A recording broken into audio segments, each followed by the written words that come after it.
David Ignatius, this is a president, of course, who in the past has taken the word of Vladimir Putin, an ex-KGB agent, over his own intel community when it comes to Russia's election interference.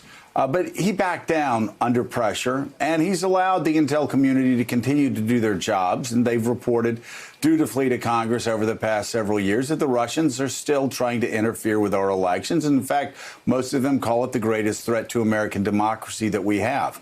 But we've definitely crossed the Rubicon this week where the president fires an intel chief and completely disrupts the intel community for simply telling the truth. I remember reading a column of yours once back during the Obama administration where you said the shockwaves after an Obama speech through the intel community was akin to a car bomb going off in the parking lot.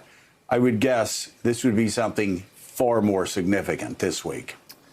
Joe, intelligence officials I talked to yesterday were shocked. More to the point, they were worried about the implications of what President Trump has done for two reasons. First, the effect on the workforce in our intelligence agencies of watching as effectively one acting director is fired and replaced by somebody who's so political you could almost call him a commissar. Intimidates the workforce, and increasingly I hear that people are reluctant to share products that may be controversial, to issue reports that may get them in trouble with the White House.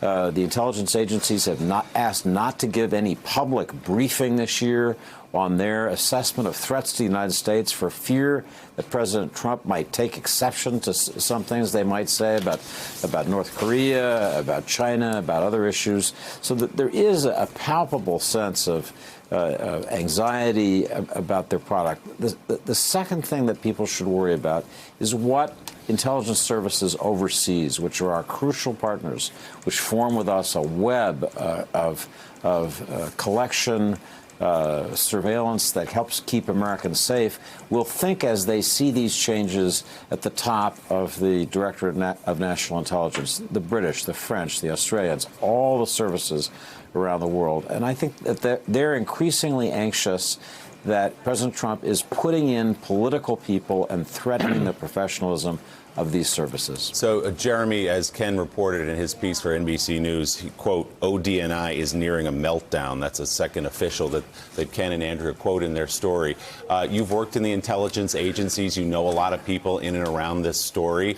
What is the state of affairs? What's the impact of the President of the United States putting this kind of pressure on? Yeah, there's dire concern, and I've also talked to folks inside the intelligence community over the last 24 hours, and a couple of additional notes. First of all, not only is Grenell in and McGuire out, but they're cleaning house, and Andrew Hallman, who's been serving effectively as the principal deputy DNI, a career intelligence professional who served at CIA, served as a PDB briefer, he was also shown the door and told that today would be his last day. And so, in essence, you have the entire leadership of the Director of National Intelligence decapitated. And there is word, there was word last night that a Devin Nunes staffer potentially would be coming over to take a leadership role in the DNI's office. This really is all an effort to squash any information at all about a Russian cyber attack on our 2020 election. Because if the Russians are attacking our election processes and they're doing so to benefit Donald Trump, I think, frankly, the president welcomes it. He wants it. He doesn't want his intelligence community defending us. He doesn't want the intelligence community warning against us. He certainly doesn't want Congress understanding it because, heaven forbid, they might actually help protect our democracy against this attack. He welcomes it. Last time, he requested it. He received that benefit. He benefited from it. He welcomed it, and he rewarded it. He rewarded Vladimir Putin.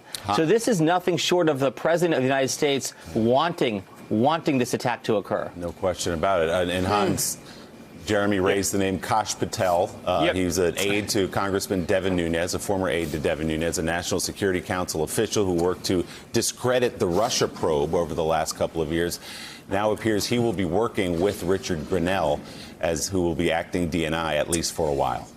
Yeah, this is according to Politico. Look, Kash Patel was the ranking sort of staffer on House Intel, worked very closely with Devin Nunes, and actually traveled abroad to try to discredit the entire Russia investigation. He was front and center in all of that. Then he went from the House side over here to the National Security Committee, and it's there where he worked on counterterrorism.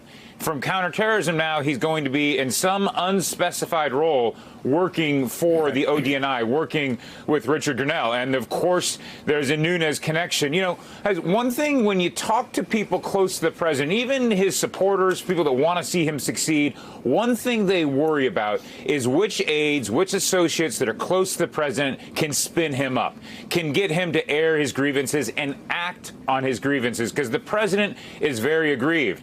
And what we saw here in this instance is Devin Nunes spinning the president up. And you have Joe Maguire showing the door, and now you have Richard Grenell, who, by the way, is going to continue in his position as ambassador to Germany. He'll be dual-hatted.